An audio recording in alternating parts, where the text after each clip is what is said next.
So to you, so what are the four eternal human questions that and I think we talked about this in the first episode too. So what are those four eternal human questions that are so important to know today?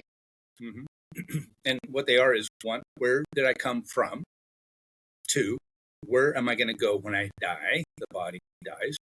Three, who are you? And four, what's your purpose?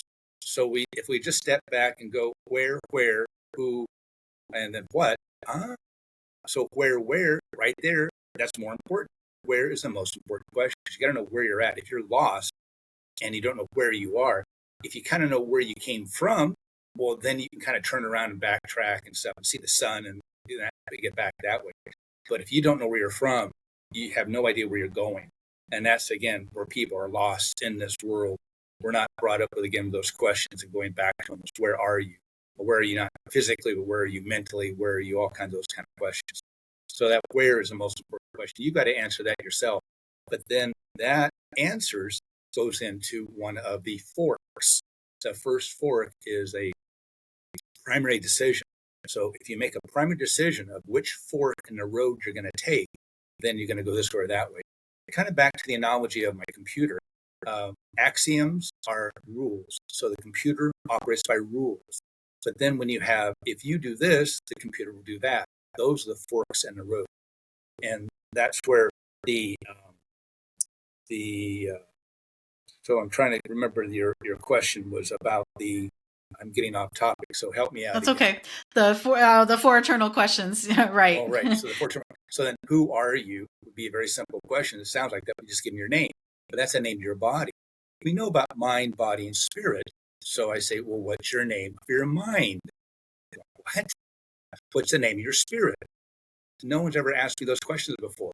Yes, that's the whole point of this, is to ask you questions you've been asked before. So, who are you? With your body could be a name. If you don't like that name, make up a new one and go to court and have your name changed. Just simple enough. The other one is, what is your mind? And my mind is, I use Latin. It helps me out a little bit. It's conception simplicato, which is simple concept. So I like to take a very complex thing and make it very simple. That's just the way I always am. So that's my mind. So mind's talking. I'm talking simple concepts to get things through. Then my spirit is a wonderful healer. So I am a healer full of wonder. I do the reflexology and I see it working. I am amazed. I am the one who's surprised more than anybody else that actually works.